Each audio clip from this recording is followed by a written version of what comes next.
Hello, disruptors, and welcome back to another episode of Mindset Master Moments with yours truly, Dr. Alisa Whyte. I am so excited to be in this particular episode because it was a fight to get to this moment, believe it or not. 45 minutes went by into recording time, and we did not get to push the go button. So we know this is going to be a really powerful episode. So wherever you are listening to this, ensure that you share this with 2 other persons because I have a phenomenal guest.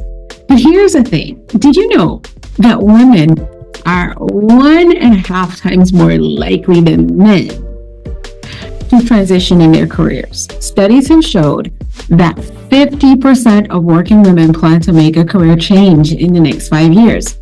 However, women often face our own unique challenges because, listen, I have too.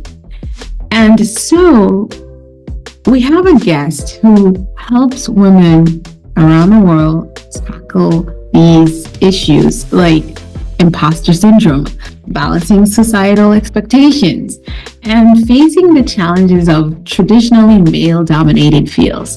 This is why building resilience and a growth-oriented mindset is so absolutely essential. I'm excited to introduce you to Dr. Tsitsi Hungwe. She is here to discuss with us the topic of women transitioning or just altogether focusing in on a mindset that's filled with resilience and growth. Dr. Tsitsi Hungwe, welcome to Mindset Mastery Moments, and please come on to the stage. I know you have waited so long for us to get to this moment. Thank you. Thank you for the warm welcome. And yes, it's going to be impactful tonight. I'm excited. Happy to have you. Well, listen, I got to tell our viewers a little bit, our viewers and listeners, a little bit more about you. Dr. Tsitsi is a Zimbabwean-American keynote speaker, corporate trainer, and leadership development expert. And can I tell you, she has some JATDMA in her veins, and that makes it so exceptional to have this conversation. She has helped countless early career women navigate transitions confidently, and she's also the founder and CEO of Higher Mountaintops, LLC. Dr. Tsitsi has also recently authored a best-selling book that's called Mastering Career Transitions, Unveiling 6 Essential Strategies. So without further ado, Dr. Tsitsi, please tell us about yourself, who you are, where you're from, and how did you even get on the journey to becoming the phenomenal coach, speaker, and also dentist that you are? Thank you so much for the warm welcome. So I call myself an immigrant, leaving my footprints across the globe. Yes.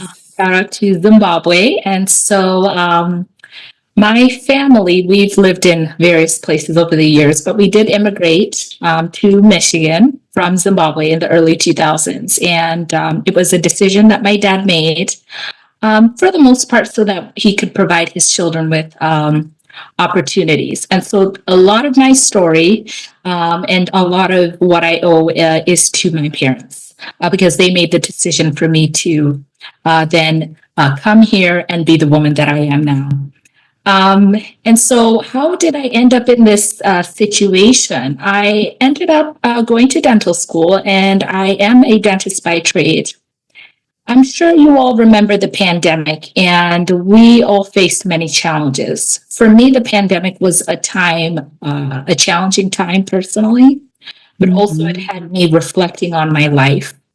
And for some reason, because I am a woman of faith, I do believe it was the man above that gave me some degree of asking me, what is it that you're going to do with the rest of your life, Tsitsi? And I asked myself that question. And for some reason, I was at the height of my career, but I was feeling lost, confused, and anxious. And I thought maybe I should just be grateful. Maybe I'm not grateful. And I fought that feeling for quite a while. Long story short, I sought other avenues of support, which led me to join the John Maxwell team, now known as the Maxwell Leadership Team. Mhm. And I met my amazing mentors now. And I just trusted the process. I said, I'm not really trying to start a business, but I'm open to joining, a program just for insight. And I do believe something led me into this program. And by the end of the fall of 2021, as I like to say, I had a business. And Wow. it was clear that one of the reasons why I was here was not just also to continue to impact my patients' chair side, but that there was Mhm. something else, a legacy now that I was meant to leave, and that would continue to be the impact that I would have over the next 3 decades. And so that's what brings me here as the founder of Higher Mountaintops. And I'm just excited for the journey ahead. That is phenomenal. So tell us a little bit about Higher Mountaintops, because that journey reminds me of my own. A little bit before I joined the Maxwell team, which was in 2020, I Oh, think I was right in the middle of the pandemic. I had already registered my LLC Fulfillment Empowerment Network, and I'd been in career coaching and all the wonderful stuff, and a little bit of speaking here or whatever. But I needed that formal, like, stamp of approval. So just 1 year ahead of you. So tell us about Higher Mountaintops, because I would love to know what your vision was when you decided to get that business set up, and what was the vision behind it? mhm. It's interesting when I tell people about even just the name behind it. The name came to me before I actually knew what it was, which I believe is a divine moment for me. And I thought to myself, when I registered the business, I said, there is more. That's what came to mind. Because I was at the height of my career. And, as a dentist, you're just keep moving up, up, up, up, up.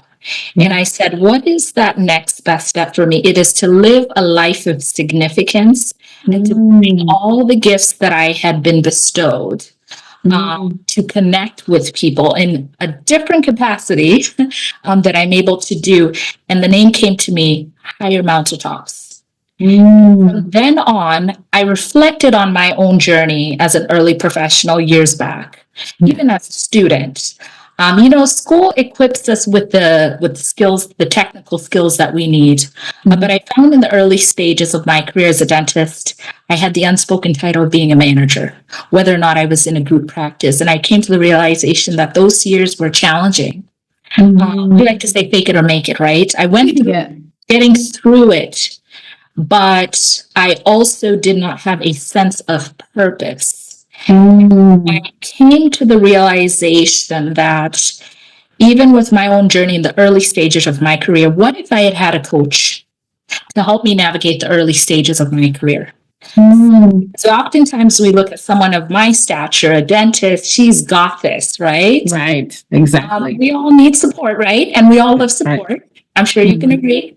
Yes. And I also thought of the pivot that I was considering, which is to step into entrepreneurship in a different industry than I had been trained in. And I said, if I've been able to at least step into this and be open to that, who else may be wanting to pivot careers? How can I be service to them? And so that's where Higher Mountaintops came, which is then to help early professional women, specifically high achieving women, but any early professional women, to prepare for their next career transition and to let them know that it is okay to want more. You don't have to wait 20 years into your career and get that second career. You can make a pivot at any time, and it is okay because life is short. And I think we learned that from the pandemic.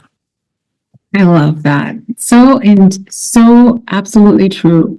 And first thing I heard you say, you wanted to be the person that you would have needed. And so you obviously have that connection with your clients, is that you walk the path. And so many of us end up walking the path alone. Some people don't even know there is a special person that's out here, or persons that will serve them during that transition. Here's a question I have for you. What you said something that really struck a nerve with me, because I talk about it a lot, and that's purpose.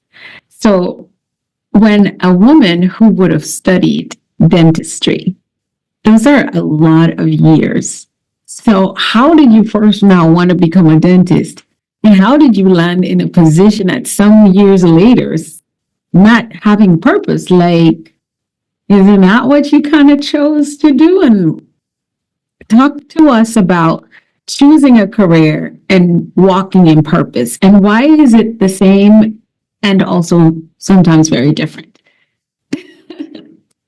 I love that question, Dr. Alisa, because I genuinely, years ago when I was a teenager, we had a dentist in Michigan, and she was very kind and always treated us really well. I really enjoyed my visits with her. And as a young teenager, it's interesting because when I look back, I didn't know exactly what I wanted to do, but I want to say it was a little different. I always felt like there was something I wanted to do. I wanted to change the world. I remember feeling that, but not knowing exactly what that was. Yeah. And I liked teeth, and what she was doing. And as a woman of her stature, not many women of her generation were owning their own practice, happy and thriving. It was good to see that reflection of a woman really thriving and owning her own practice. And when I said I was interested, and here's the, nugget that I give for mentors out there, she encouraged my interest. And that went a long way. And so long story short, I did some shadowing with her. Oh, nice. Yeah. I sealed my decision to go to apply for dental school. And I am the first dental professional, period, not just dentist, within the generations now and in the past in my family. And so I'm proud of that. Yes, and congratulations, of course. Thank you. And so I spent some time, as you know, in school and invested in that. And here's when I look back. What I think, and I think you sort of referenced that. I believe that, sometimes, especially as high achieving women, is what I'm going to use the term because I don't want to generalize, but I can speak for myself. I spent a lot of years doing and not being. And I felt myself having somewhat of an identity crisis. Because you spend a lot of time, in school getting graded, and then you are delivering services as a professional. And the question is, as the pandemic taught me, not working for several months, who are you when you're not, showing up in this space? Are you the same person? Do you know who you are? And I didn't understand that question. I had to do a self-discovery myself. I do believe in the Word of God, but it's one thing to know, but it's one thing that you're supposed to know it for yourself and to have it. Yes. Yeah. And so I really just did not know why I was in this world. I'm just going to be candid. And I'm not afraid to say that because I have met others now who have been at that crossroads. And I said, I do want to continue to provide services, within my profession, but I believe there's something in me, a desire that has me longing to now give back in a different capacity because I know in a different way. Yes, and I know this. There is only one of me. Right. There's only one of me, Tsitsi, from Zimbabwe, with the qualifications that I have, a woman in a field with less than 4%, Black dentists. And I bring together my personality, and I said that combination, right? You are going to continue in this space to provide the service, but there's only one of you with your experience, and bring that to your clients. And that is my purpose. It's not just about helping early professional women, but they are going to be able to relate to me because I can not only just speak to transitions professionally, but I have and traveled all over the world. And so I know what transition is. Right. And so that's why I'm doing this, because purpose is really now about when I'm gone, what am I going to be remembered? What you leave behind. Yeah. Yes. Yeah. I love it. It sounds to me that you're saying you did not get, you were never disappointed or frustrated that you invested years of your life studying dentistry and even working in the field. You very much loved and enjoyed it, but you weren't satisfied and necessarily fulfilled at where it's like, this is the spot. Or so what you did was question that feeling of dissatisfaction. And once you did, that's where Higher Mountaintops, speaker, coach, trainer, and now working with these women and doing the work that you do. You still do dentistries from what we talked about earlier. However, you're getting a full circle set of fulfillment doing both. And for the women and even men that are listening to us that struggle with the word purpose, purpose is your big why, but it's also that oomph, that that that and until you get to that spot, keep digging. That's what I'm getting from Dr. Hungwe today. Is that until you feel it, until you have the smile she has on her face and the zest and the vibrance. You heard her. She introduced herself, but once she started talking about what she got to do and leaving a legacy, she lit up. Like, just go back and run the tapes. For those who are listening podcast, hop over to YouTube and watch the video. You will see her face, how it lit up. And that is the feeling that makes me know I am working in my purpose. And so you said something so clear that you were in the pandemic. And I love what the pandemic did for us because some people did not pivot the way you did. Some people succumbed emotionally and suppressed that urging. And then I feel like everyone had a nudge to ask for more out of themselves. Like more was required in the pandemic. And not everyone said, what is this thing? And pursued it. Some people just kept suppressing it and and they were able to move on. But in the meantime, greatness was birthed in your life, right? So let me ask you a question. I feel like we already know exactly why you chose to work with the women and everything because this is your story. This is your story, this is your song.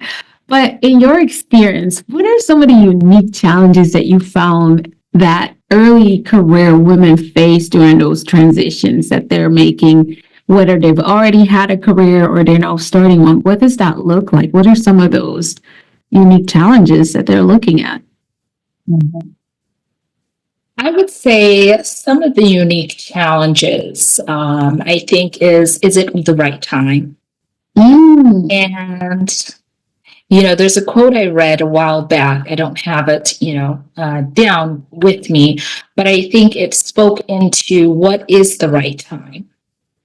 Because I think sometimes an early professional, you may feel, I want to use the word obligated. Invested previously. So sometimes that shows up as staying in a job long past the time your intuition has told you now it's time to move on to a promotional position elsewhere. Sometimes that shows up as those who may have had dreams to start their own practice, but they're not necessarily sure if it's okay to ask for help. Yes. So sometimes, oddly enough, asking for help can be seen by some as a weakness. As a strength. And so I think some of the challenges are just looking inward as opposed to looking outward. Who's waiting for you? In the meantime, while you're contemplating, feeling stuck, questioning yourself, which is sometimes a manifestation of imposter syndrome, there are people that could gain from the value that you're adding by starting your own practice or maybe pivoting into another career or just you having that fulfillment. So I would say imposter syndrome. feeling like asking for help is a weakness, but also and then also the third one would be deciding what you want. That's big. Trusting your intuition. Mm-hmm. It takes many, many years after, you are 18, you leave your home. I'm talking about just, the traditional route. And Yeah. now you go to college, and now in your mid-20s, you have to make decisions. And learning to trust your intuition sometimes can take years and years and years. And so, do you want to consult with this person and this person and this person? Sometimes that can also create lack of clarity. And so I find also not trusting intuition and not knowing what you want as well being an issue. So imposter syndrome, as well as not trusting your intuition, and also not feeling like asking for help. Those are the big ones. Yeah, I can definitely agree. Those are definitely solid ones. How would you say that women or individuals in generally could best mentally prepare to take on those challenges, take them on head on? I would say one of the things that along my own journey as well, that I became cognizant of is who are the people within your circle, and whose voice are you listening to?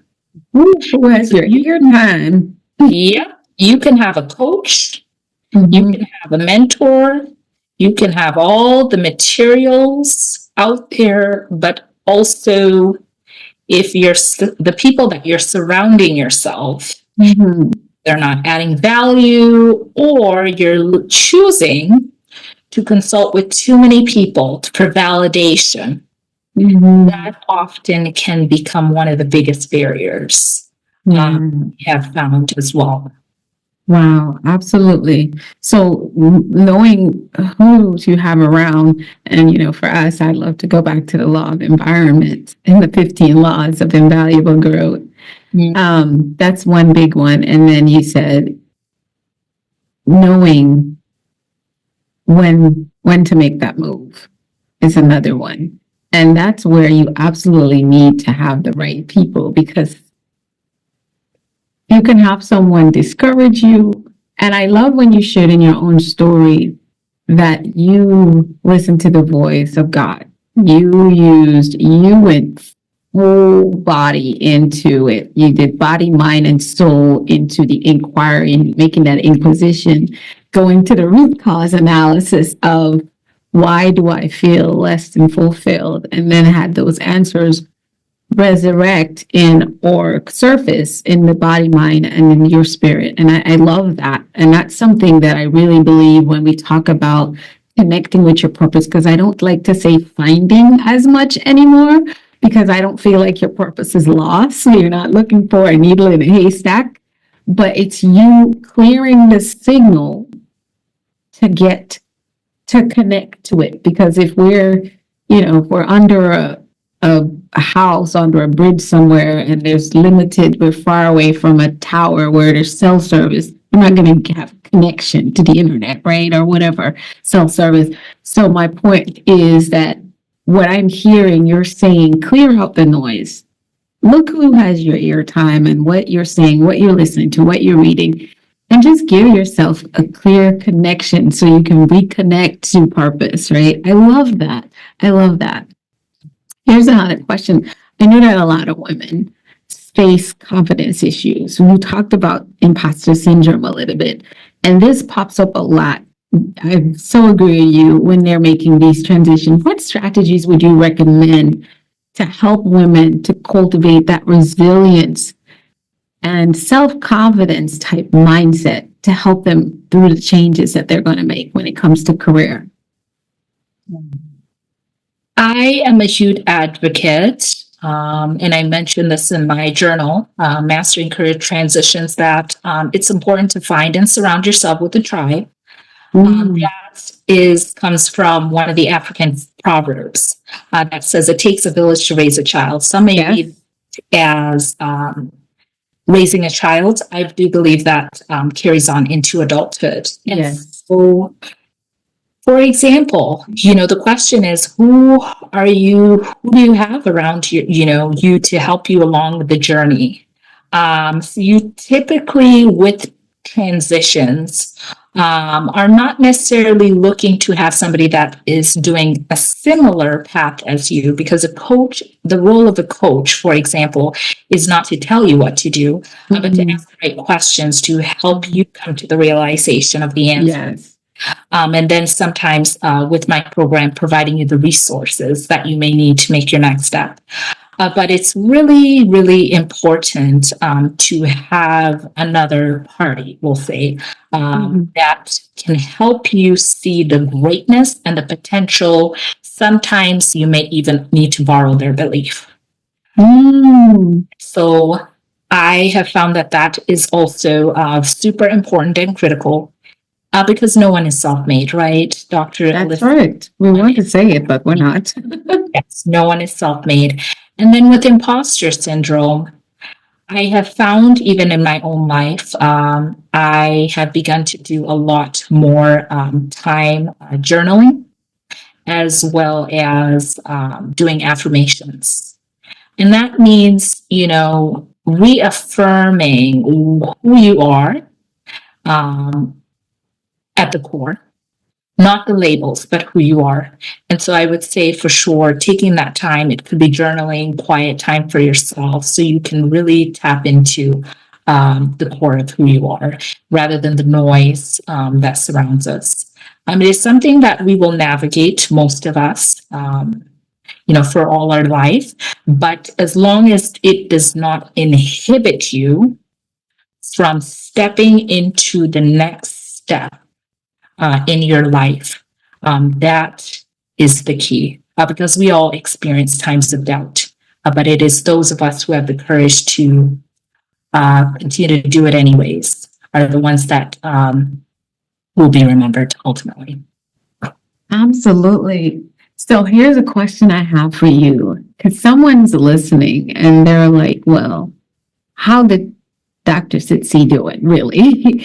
You went from being a dentist full-time to only doing it just a little and completely switch gears. What kind of feeling and emotions did you truly have through that transition? Did you just get up and say, I'm going to do my LLC, join the Maxwell team, here I go, and get on the journey? Who did you have around you? What did they think about this whole idea of you changing? What did your family think? You're the only first dentist and now you want to be something else. How was that for you? What did you do? Was there a fallout in any space? Because a lot of people are truly afraid of what people think. I don't know if you experienced it, but I'd love to hear it. And of course, just to keep the scales balanced, I will go back and share a little bit of my transitions. That is a great question, because I do love to share that path, because mine was truly a non-traditional path. And so, as I mentioned, in 2021, I actually, and I'm going to delve more into how I was feeling. We were at the top of 2021, and I found myself as a crossroads, feeling lost, confused, and anxious, and at some point even fell into a dark hole. There were some internal struggles going on, and so I said, okay, even if outwardly I make a change, meaning we'll say in terms of professionally, or make a pivot, there's still some work to be done inwardly. And so I did seek initially to join the Maxwell Leadership Team, because I knew that it was a different way for me to open up my mind. I was open to other avenues of growing myself. I did not actually have the intention of starting my business when I joined the Maxwell Leadership Team. I said, you know what, I think this would be of added value to my life. And I literally, when I reflect on this time and I tell people, I was literally trusting the process. And whatever the next best step I heard to take, I was following it. I said, I'm at a crossroad right now. What do I have to lose by joining joining the Maxwell Leadership Team. And that was the first step. And I joined around May or June of 2021. Next thing you know, I trusted the process. I was still working as a full-time dentist, and I said, let me jump on a call. And long story short, eventually within the network, I met my mentors, Cedric LaFleur, Angela Hooper-Manyfield, and Dr. Nicole Rankin. Sometimes you then, meet people and know them in a different capacity. Yeah. And later on, they said they had a program for entrepreneurs. And I said, well, I'm not an entrepreneur, but, it sounds like there's an opportunity for me to grow. Maybe I'll take it, because something different for me to occupy my week. I'm telling this story very frankly, because I did not know anything about starting a business. I had not sold any products in my life. I knew teeth. I knew teeth. That's what I knew. Teeth is my business. And I was told you can register your business on the website, and I registered and I just followed all the steps. I said, I don't really know why I'm doing this. It's sort of an out-of-body experience. I'll have to recap this later in my book when I do write it in the years to come, because I literally was just trusting the voice within in hindsight. Yes, and just following it step by step. And it's very important. Yes. And as I went through the program, because we were, identifying, our niche, and I said, well, I don't have a niche. And I started to reflect on my experience. By the end of the program, I had a business. I said, oh, I have something here. And I knew around December 2021 that my life had changed. I know, we use that phrase, but truly I knew I had found my purpose, and that I needed to follow through. And so long story short, 2022, I, moved ahead with my business, and I never questioned the decision in regards to whether or not anything that I had done before was of value. But there were times in which I did look to the left and right and say, is there any other dentist that is making a pivot or has made a pivot this early in their career? Maybe I should just, hang tight, because it is challenging. There's a lot of time invested, as well as learning needed. And sometimes as an entrepreneur, we don't talk about this. Sometimes we try things and things don't, quite work. And we have to have the resilience and the foresight to know that if we stop now, then the people that are waiting for us are going to lose the opportunity to meet us. And so I did come to a point, I would say most of the struggle was just internally, making sure that I solidified if this was really the path that I was going to take. But I also came to the realization that I was excited because I was in my 30s and still am in my 30s. And I said, if I keep doing this over the next 3 decades, I'm going to have been around for a really long time. And I'm one of the most experienced dental professionals and coaches in the industry. And so I had that foresight, and I said, you start now. And I have continued to surround myself with my mentors, as well as networks, and just continue to trust the process. And 3 years later, what I have now is astounding, because I am consistent. And so for me, anytime there's doubt, I just think, you know what, if you stop now, what is it that, others may be losing out on? And so that's what keeps me going, is the legacy over the next 3 decades, as long as I'm around, that I will have left in this world. So well said. That's well said. Absolutely. Start now. And that's what I always tell everyone. And the thing you said that was so key, I hope that our listeners and viewers caught. You said, as an entrepreneur, no, everyone always sees our wins, but they don't see how many times we tried and it did not work out. I don't say fail. It did not go the way we intended, or we had to start all over again, or we had to just be like, delete, and do something completely different. It's pivoting is what I call it. I say, oh, just bumped in the road. Oh, I did not know what I didn't know. Now I know not to do that again. And so the story about the light bulb and how many times he tried so many different things, and then they were like, now his attitude, his mindset was, now I know that doesn't work. So you're gonna have more of those than you would. It's someone I heard, I can't remember because I listen and read so many things, but they said people don't realize that a lot of times and they use the word fail, which is a harsher word for me, but you end up failing your way to success. If you want to be successful without trial and error and complete flops and failures, forget it.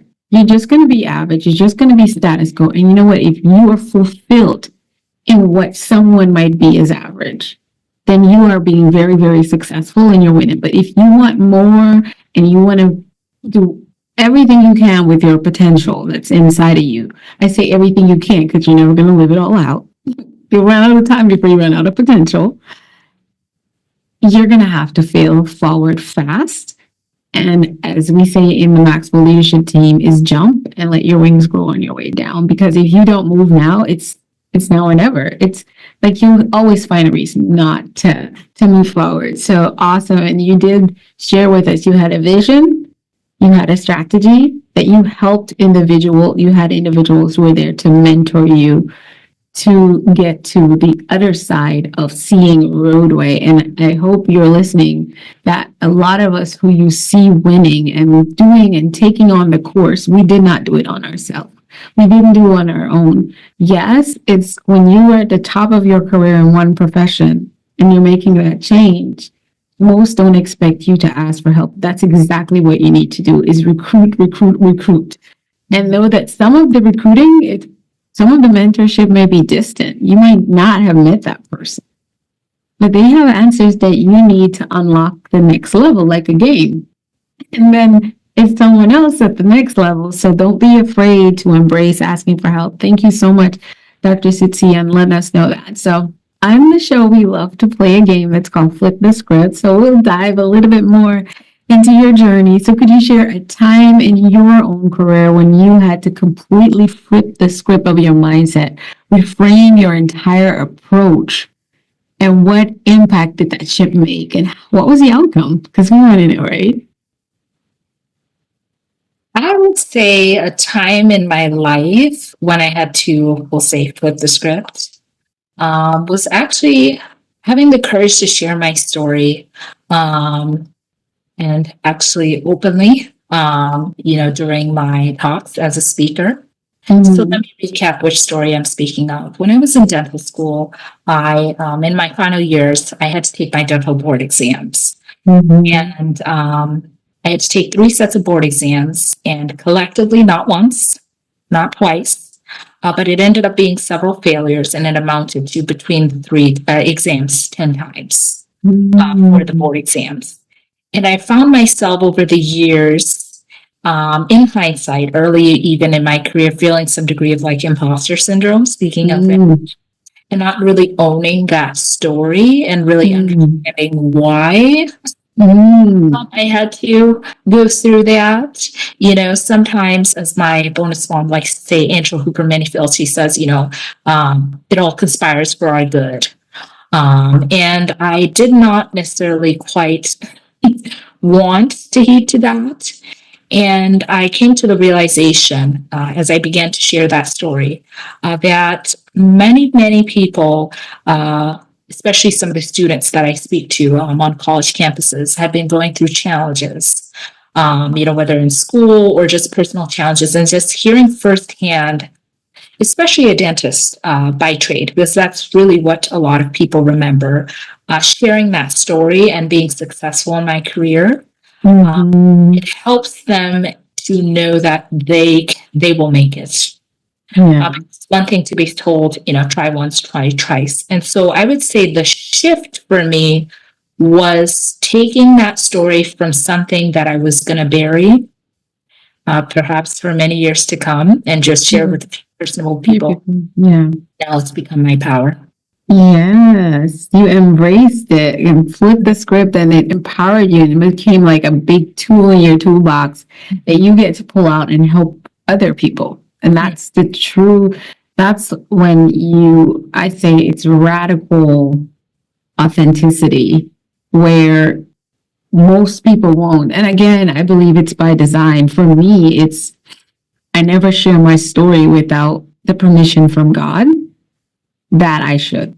That's been a thing that I have committed to because number one, I was very much afraid of sharing my story, right? People see me now and I speak loosely about all different parts of my journey and they're like, oh my God. And I'm like, but just believe if I give a little blurb right now, I was given the sign off. You have to do it. And now I'm quicker. I used to drag my feet. But now I'm so quick. We have this relationship because my goal every day as I wake up is to keep the signal, keep the connection wide open so I can hear from God and I can be guided along my journey. Because man, at 44, I don't like the waste of time. Not that I feel like I'm out of time, but a lot of the time wasting on my journeys, quote unquote, which I would just say a lot of it is just lesson learned. I don't regret it anymore, but I feel like I'm given this gift of time, and my honor and thanks to God is using it wisely. And going around the mulberry bush, it's not wise use of this time. So it's like, keep the signal clear. Okay, all this noise, television, YouTube, whatever's going on, all the books I love to read, all the conversations and phone calls, like, keep this signal clear because I want to hear God when He's talking to me.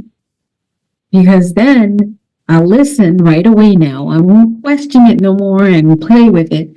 And then I'll get to point A, point B quicker. I'll get through dark moments quicker. I'll get through this hang up. The moment of fear, imposter syndrome, I get through it quicker. And I don't say over. I say through, and then sometimes over. But for me, it's always through because when I go through it, I get to learn. I get to get polished. I get cleaned up and I come out glowing on the other side of that, right? So as someone who's guided so many women through their transitions, how do you find success in your journey? What do you define success as? Success to me is actually shifted with recent years because I am very much analytical.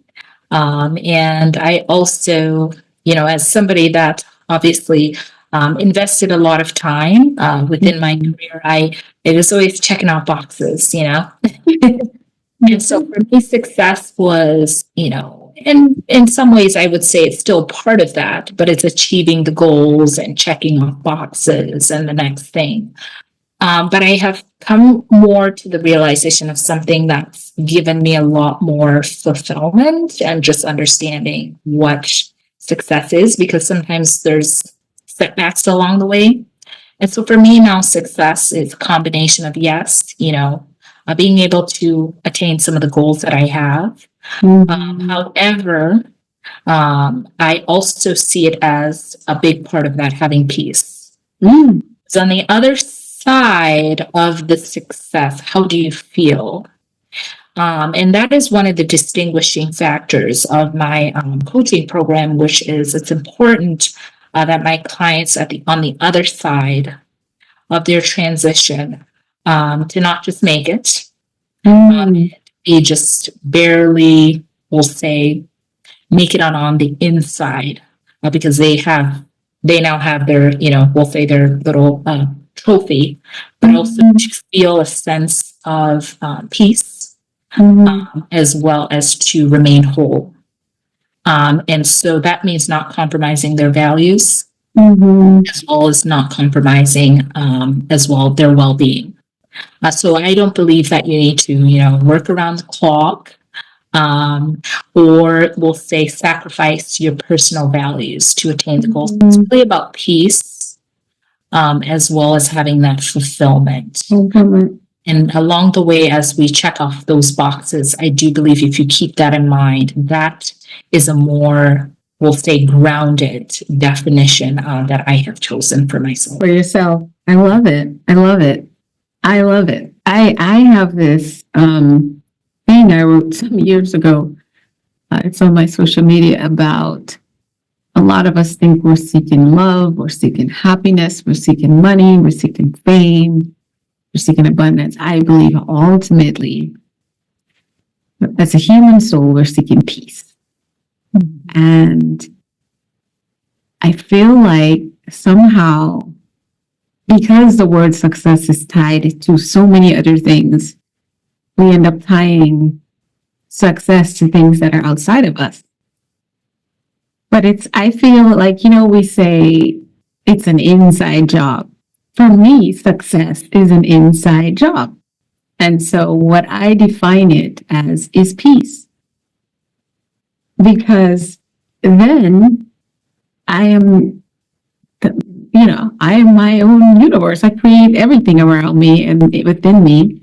So now I'm looking at, if it doesn't work out, it's on me. If it does work out, it's on me. It's all on me. And I'm not saying that I don't need God and I don't need a village. That's not what I'm saying. But I don't get to point fingers. I am not unsuccessful because that business deal didn't work out. I'm not unsuccessful because I didn't get that job. And that's what you're saying. It used to be my boxes. So when those boxes are getting X's, you start shrinking with the X's, and now you feel like you're not successful. But when it's not a feeling, it's not an emotion, it is attached to, I've given me everything my all. I am doing everything I know. I'm trusting God as always. And this is tough. This is hard. But I am at peace. And I can still smile at the storm, in the storm, through the storm, even though I just cried. For me, that's success. And I feel like I don't want to define success. This is why I love asking the guests, because everyone has their own definition, as you should. But I still feel like I tapped into something, listening to everyone define success. And it always comes back to a level of having a peace and an inner knowing that I've done and I'm filled and I'm okay and I can and I will. And even if I don't, I'm good. I'm good. So I love that. So one other question. What's the next big thing for Dr. Tsitsi, sorry. Why did I give you Sue? Tsitsi. So the next big thing is I did release, my journal this year, Mastering Career Transitions, and I will be releasing another book within the next year or two is what I will say. I like to mention that because it's important along the journey for me to make something in writing because we know books have been around for a long time. And so anything that I put in writing will definitely outlast me. And so anytime I have the opportunity to have something published under my name, I know that that is a big thing to come up for me. Yes, I agree. And what kind of mindset does it take for you to achieve writing your next book? For me, I believe it takes a lot of, we'll say, reflection. Yeah. That is open as well to being adaptable. When I did write my journal, it evolved over time as to what I wanted to write. Not necessarily what I thought I should write, but what I felt was important. And so I try to pay attention to what I'm hearing within, but also around those who I'm serving. And so the mindset is going to have to be being open and listening to the voice within. I love it. I love it. Being open and listening to your voice within so you can be guided. I love it. So now we're down to Mindset Bites to go, where I step away from the camera and the microphone and I allow our guests to go ahead and give us, if they had 90 seconds to send their last message to the world, what would it be? So if you can give our listeners one key piece of advice of navigating their next career transition with confidence, what would that be? And I will give the microphone to you. Great. I am excited to share with you all one of my takeaways, and something that I would say it's important to carry along the journey, is authenticity. I encourage you to really, once you come to the realization of, what your goals are along the journey, it's important to maintain that authenticity with you, because at the end of the day, who we are on the inside is really the most important thing. And so I learned this lesson from one of my mentors, Angela Manifield, that authenticity, once that space for authenticity is created, the sky is the limit. When she first said that, I did not quite understand it, but now I've come to the realization that with authenticity, it means accepting the journey. It means accepting our needs and our wants and our desires. It also means we're showing up in every room, every space as our true authentic self. And it means that we understand that we belong where we are. And so it's important to never shrink yourself, and to never dim your light, and to understand your value. And at the core of that is maintaining your authenticity. And so that would be my biggest takeaway to share with you. Outstanding. I got never shrink yourself. Like, I am taking that one with me, because I am always looking for where I'm playing small, because you can't do big things and step into bigger shoes if you're playing small. So I'm taking that with me. And of course, before we let you leave, you have got to tell us about your coaching program, how to connect with you, and also about this beautiful journal that you have and where we can get a copy. Yes. So if you are an early professional woman feeling stressed, anxious, or maybe just unsure of what your next best step is, maybe you're starting off your career, or just feeling a sense of there is more, or anything that I said today has now having you question your direction, reach out to me as the first step. Because sometimes we're not even really sure if we need a coach, or if we just, we just need to take that next best step forward. You don't want to live your life as well with regret of what coulda, shoulda, been. And so reach out to me at my website, www.highermountaintops.com. And what I like to do typically is to just have a conversation with you through a strategy call, so we can uncover what your needs are, what your wants are. And also you can also come to the realization as well of what the next best step is. And so that's usually the first step I like to take in terms of coaching as well, coaching program. And my journal that I released in May in 2024 was my gift to early professionals and even students that are on the verge of graduating. It's called Mastering Career Transitions, and I came up with 6 essential strategies that were based off of my own experience. I mentioned one of the strategies being to surround yourself with a tribe. I talk about the importance of laughter as well along the journey, all of the things that are essential that you may not even be aware of, that can help you along the journey to equip you for your next chapter. That journal, Mastering Career Transitions, Unveiling 6 Essential Strategies, was an Amazon bestseller, and it is available today on Amazon as an ebook. And so I am excited that that is available for those who may be at that crossroads. Awesome. So Dr. Tsitsi, how do we connect with you? Yes, you can connect with me at my website, www.highermountaintops.com, or at 810-215-9966, and just text "ready to pivot."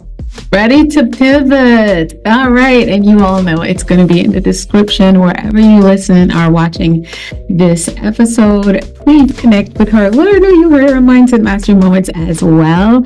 And get that journal if you're in a transition. I am definitely going to get a copy so that I can see if it's a tool that I can share with some of my clients that I work with from time to time. I believe that journaling is a great tool. I tell a lot of people I'm a big, I journal in my phone, but there's something about having an actual journal paper. And there's some activities that I do with clients and I'm like, I pull out, I have a stack of notepads in my office. So even when they're like, well, I don't have to go to Walmart or maybe the Dollar Tree so I can get a notebook and a journal. I'm like, you can do all that, but this starts this weekend. So here is a pad. So they never say, Dr. Whyte, I didn't get to go. So get a copy of the journal if you believe you need it. If some of these setbacks resonated with you, that means that the journal will definitely help you walk through. And then why not just go ahead and call her ready to pivot, right? Because she'll give you a strategy session. Dr. Tsitsi Hungwe, it's been such an honor and a privilege to have you share your journey with us and give us strategies and a big rainbow of hope along this journey of transitioning in career or just getting ready to start a new one altogether. We thank you so much. Thank you for being on Mindset Mastery Moments, and we're looking forward to having you back at some time in the future, especially as you develop on Higher Mountaintops and you do more impactful things. We'd love to have you be a part of our tribe as well, unashamedly, I must say. And so thank you for being here. Thank you for having me. It's been awesome. So disruptors, you heard it. We've had an amazing episode with Dr. Tsitsi Hungwe, and we are just reminding you to keep hope, keep this discussion going, share with someone and let them be inspired as well. Keep shifting your mindset, keep believing in it. As Dr. Tsitsi said, don't play small, stop playing small, walk in confidence. You can do it. If you're making any pivot, you've got a pivot master to guide you here on the call with us today. Until next time, stay inspired and keep mastering your mindset. Bye now.